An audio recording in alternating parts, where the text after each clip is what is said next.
Hi, and welcome to a Kangaroos Without Pouches podcast. With me, as always, is Andy Taylor. With me, as always, that's from Wayne's World. I'm not Garth. You're supposed to say my name, Andy. Yeah, I kind of missed the opportunity, Dan. And that is why pencils have erasers. Should we give out our Instagrams? Sure, I'm at Tech Talk Radio. That sounds a lot like your Twitter handle. Yeah, give out your Instagram, Dan. Let's kind of keep this moving along. Right. I'm at Kangaroos Without Pouches. Man, you were really pounding the whole kangaroo thing. Don't you have them wearing patches or something? No, Andy, I don't have them wearing patches. It's just that it might be kind of funny, you know? That's just your opinion, Andy. Did you bring snacks this time? I did. Here is a Lunchable with cookies. Oh, man. Hold on. Oh. How many cookies? 2 of them. What kind? Oreo cookies. Oh, Oreos. Those are such good cookies. You bet your bippy. Oh, hold on. I got to get this. Ham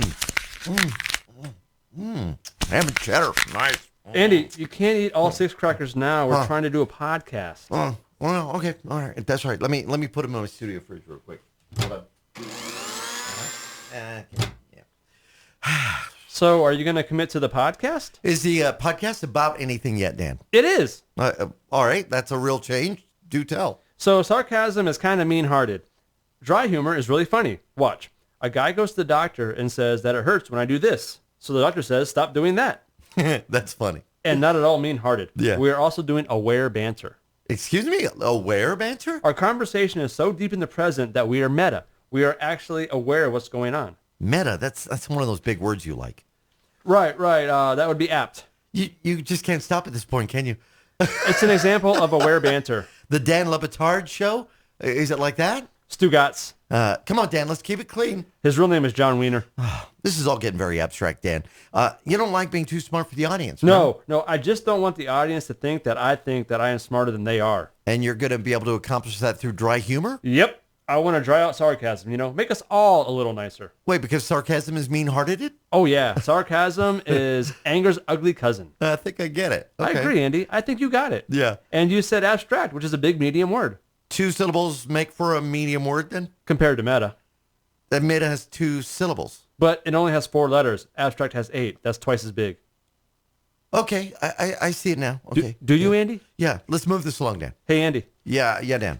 So are you still a music snob, or have you changed since the last time we talked about you being a music snob? Okay, yeah, Dan, I'm still a music snob. I kind of ran out of Gene Simmons' face on my TP, so now I bought Pal Stanley's face on napkins to blow my nose into. Sounds pretty snotty. Dan? Yes, Andy. Do you have a point?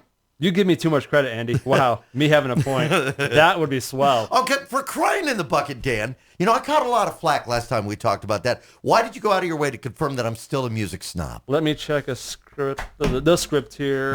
It doesn't say it being the script. Yeah, there has to be a reason why you confirmed that I'm a music snob again. I wanted to talk about the greatest albums, story albums, double albums, and short albums. Sorry, I forgot, but luckily it was in the script. Good thing you learned to read. Sure. Okay, Dan. Well, let's go ahead and break this down into great albums. Let's break that into those 4 different categories. So for story albums, I have Pink Floyd, Dark Side of the Moon, Tool, Enema. Tool is kind of like your generation's Pink Floyd, so I'm not surprised you mentioned them together. Thanks for cutting me off with the music snob take. Music snob. Well, I kind of felt that the point was germane to the situation. I didn't include any German bands as of yet. Dan, no, germane. Germane, it's a big word that I know. Good one. I thought you were talking about the German music scene that I may or may not get to. No, oompa music. No, I kind of gathered that, though. So we are on the same page then. Did you want to mention any other story albums? Yeah, Neil Young with Crazy Horse. Everybody knows this is Nowhere. All right. I would also include Purple Rain, the soundtrack that from Prince. Come on. Yeah, that's a really good one. Bruce Springsteen's Born to Run is a great album. There's also AC/DC's Back in Black and Soundgarden's Super Unknown. I also like to include Smashing Pumpkins' Siamese Dream, Def Leppard's Hysteria, and Pink Floyd Animals. So Pink Floyd's The Wall, a great double album then? Oh, yeah, that's a great double album. That's 3 Pink Floyd albums then.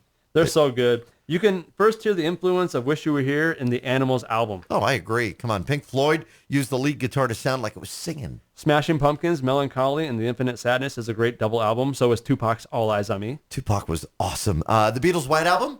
Weren't the Beatles overrated? Oh, come on. Don't be dumb, Dan. Ouch, Andy. Wait, really? It's just that people that say the Beatles are overrated just grinds my gears. What does Darth think about that? Oh, So well. he's going to destroy you for saying they were It overrated. doesn't make me dumb, though. Yeah. Okay. Do you want to talk about great albums still? I don't care. I guess we can. All right. Very good. Fleetwood Mac, Rumors. Come on. That's a great album. Yes, it is. I also like Outkast ATLiens. I like their Supercalifragilisticexpialidocious album, even though that's a big word. Andy, don't be ridiculous. Outkast made Southern Playalistic Cadillac music, not Supercalifragilisticexpialidocious. All right. My bad. Did you mention Linkin Park's Hybrid Theory? No, but that's a good call. Yeah. And it's from this century. Well, I am a music snob. Wait, what about the short album category? Pink Floyd's Wish You Were Here and Alice in Chains' Jar of Flies come to mind. So you have a Pink Floyd album in every category? Yeah, they're my first favorite band when I finally grew up. Well, who was your favorite band as a kid? Bon Jovi, Cinderella, Dokken, Rat. You were a good kid, Dan. Are you insinuating that I'm not a good adult? Well, the proof is in the pudding. Pudding? That reminds me that I have to go to the bathroom. Oh, Dan, don't be gross. Yeah, bodily functions are nasty. Yeah, so how about we don't talk about them? Great idea. Go ahead and do the ad. All right. Could have at least said please. Please! All right. Hey, parents, are your kids too sheltered, too lazy, starting to worry that they might not ever leave the house? Well, the years fly by, and if you've got a kid playing video games and sleeping all weekend, then you might have a future problem on your hands. What you want to do is nip it in the bud and send them to the Lord of the Flies summer camp. At the Lord of the Flies summer camp, they'll be out of the house and away from the TV. Your kids will learn about teamwork, rivalries, boundaries, barbecue, and deforestation. Girls aren't really allowed at the Lord of the Flies summer camp because of numerous pending lawsuits. They can also learn to...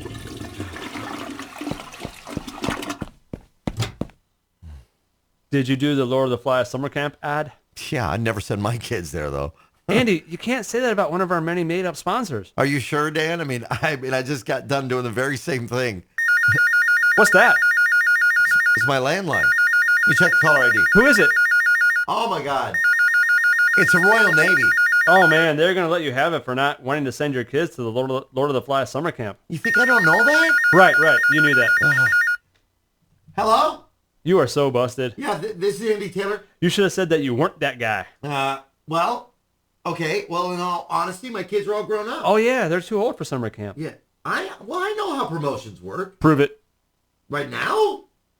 Can I finish the podcast first? Wait, what are they saying now? But it's about dry humor. Jolly old England. Okay, I'll catch a plane this afternoon. But wait, what? The corgis? For how many? What? Okay, all right, I'll pick some up on the way to the airport. All right, thank you. You have to go to England after the podcast?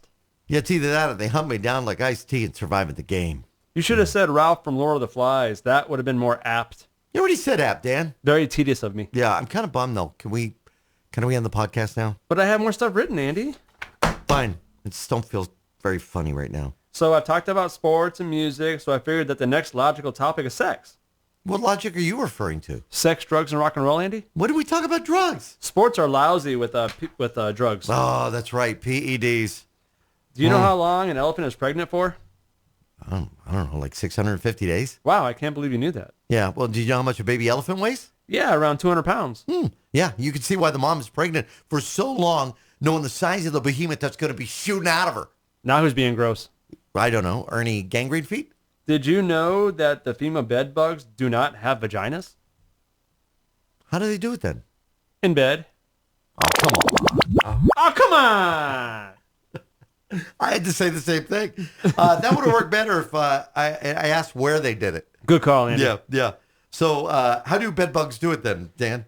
The male has a spear-like member that he uses to penetrate the poor female bed bug. Oh, that sounds awful. Yeah, it's called traumatic insemination. Man, I'm glad I'm human and male. Yeah, female elephants and female bed bugs are both screwed. Oh, but let's face it, the male black widow, they got it rough. Ooh, sexual cannibalism. What sounds worse to you, traumatic insemination or sexual cannibalism? Well, traumatic insemination does sound pretty traumatic. I wasn't even making a joke there. Oh, man. It does sound pretty traumatic. You're Did right. you know that the female praying mantis produces more eggs when she eats the male? Well, yeah, of course I know that. Who doesn't? I don't know, Deborah Winger? Shows how much you know, Dan. All right, Teresa Russell, she was a killer, the Black Widow in the movie The Black Widow.